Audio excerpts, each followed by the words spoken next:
So now let's do a little thought experiment, okay? Notice this slide. When you look at this slide, notice that it looks like you're looking into space, doesn't it? Three-dimensional.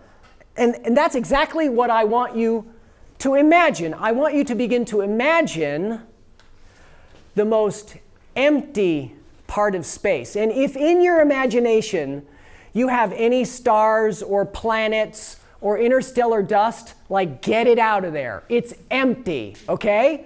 You got that? Okay, so now I want to ask you guys this question. Are there any problems there? No.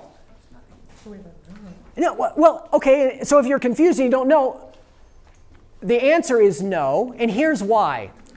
Empty space is empty. A problem is a thing. No thing is there. No problems. Okay? We clear on that? All right, great. Okay, so now what I want you to do is I want you to shift a little bit, and I want you to imagine that you are there in the space. Are there problems now? Well, yeah. Like if it's you behind that helmet, right, and you're looking out onto a million light years of nothing, can you imagine? You would be like, oh my God, you're lonely, you're scared, you're cold. The oxygen is fantastic, but how long is it going to last, right? You're hungry. What if you have to go to the bathroom?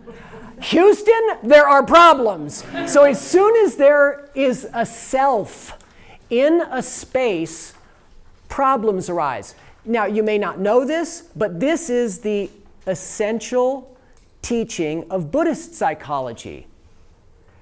Have you guys maybe seen that t-shirt that says no self, no problems? Have you seen that? Well, that's what this slide is meant to convey to you. All right, so here's what I want you to do. We'll continue this little thought experiment. I want you all to think of yourself right now. Go ahead and do that. You got that? Thinking of yourself? Fantastic. Now, let's set that aside for a moment. Okay. Now, I want you to think of the Eiffel Tower. Is that the Eiffel Tower? What's your name? Christine. So Christine's going, nope. That's the right answer. So Christine's thought of the Eiffel Tower is not the Eiffel Tower. Are we all good with that, people at home? Okay? Thought of Eiffel Tower, not Eiffel Tower. All right, something more personal now. Think of your mother. Is that your mother?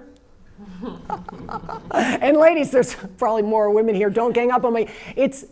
The reason I start there is my friend Ruben Nyman. He's a psychologist, and he always says, if it's not one thing, it's your mother. Okay? So I start there because the people that we are the closest to are the ones that we often have the most emotion in relation with, right? And so it's not just your mom, it's your dad too, it's your spouse, it's your kids, it's the boss, it's the employees, it's your friends, all those people that are really close to you in your life. Those are the ones that when you have the thought of that person, don't you forget that your thought of the person is not the person? And don't you relate to the thought as if it is, and you're the one that gets all stirred up, right?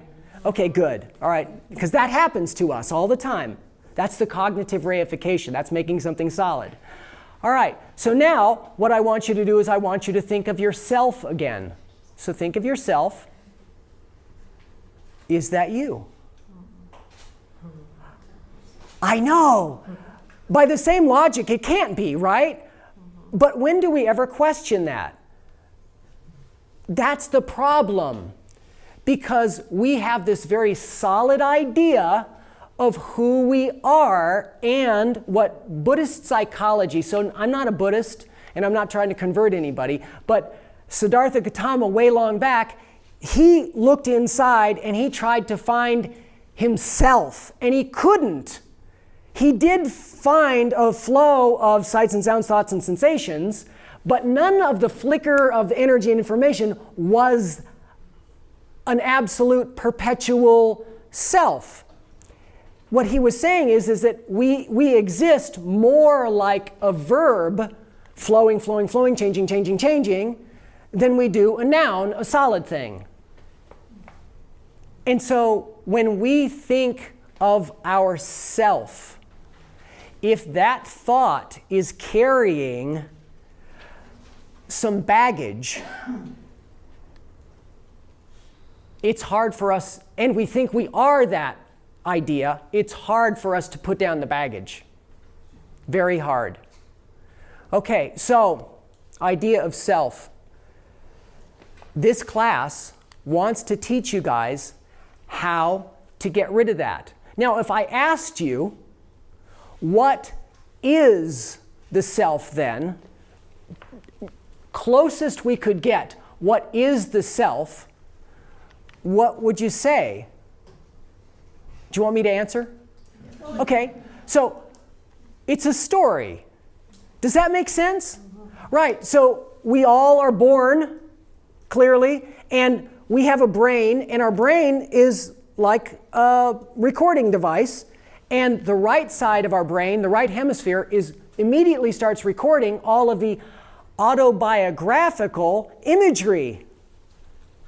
And then as soon as we get language, the left side of our brain starts to record all of the semantic or linguistic thoughts. That voice in your head is born.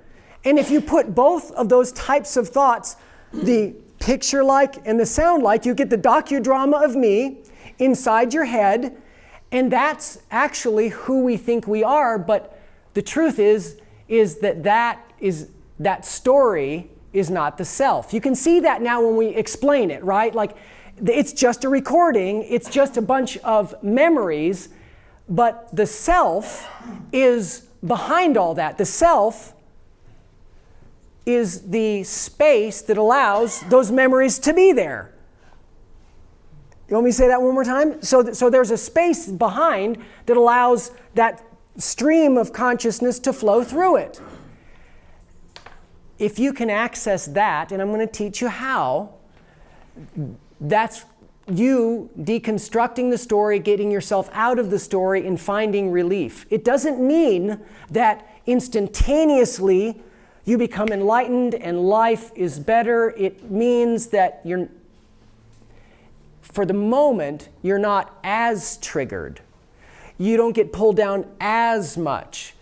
It feels a little bit better, like you get a little psycho-emotional distance from the intensity of clinging to the idea of that story. I'm depressed. When I was working with a woman at Sierra Tucson, she said when we were working together, there's this brick wall that is rising up all around me. And so that imagery, when I say that, notice if you believed that, that's part of your story, notice how that might make you feel. And so I empathize with her because she was feeling intensely depressed. I empathize, but I had to push her a little bit. I said, but is there actually a wall? No, there's no wall, actually. If you look for it, like if she were meditating in that thought of there's a wall around me, and she wanted to get a little distance, like, really? Is there a wall? And she's going to look inside, would she find a wall? No. She'd find thoughts and sensations coming and going, right? But no wall. And so actually the absence of the wall makes you feel a little bit better, right? And so we have to really learn how to watch what we say to ourselves, because in the moment that we say that thing and we reify it, make it solid, we will get the feelings that go with the sense of that's real. And so we have to become skillfully aware of the story that we allow to pass through this network. And if we don't influence it, it's already writing itself. And it will continue to write itself based on how our parents taught us to react to certain situations. So families and cultures, they get imprinted. That's why depression isn't so a brain caused in the brain, it's actually caused in a family system.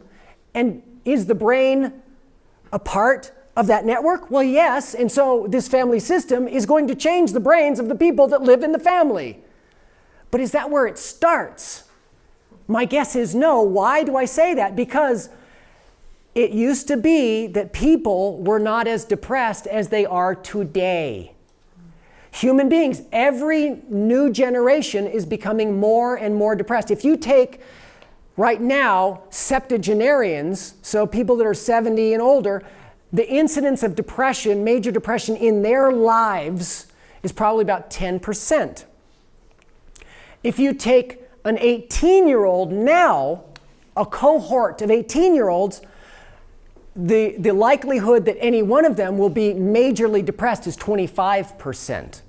Every single successive generation is becoming more and more and more depressed. And we're taking all the pills. That should change the brain, but it doesn't. It doesn't work that way. We have to understand it's a network thing. And we have to understand our place, our capacity to influence the network. We're empowered to do that. Okay, great.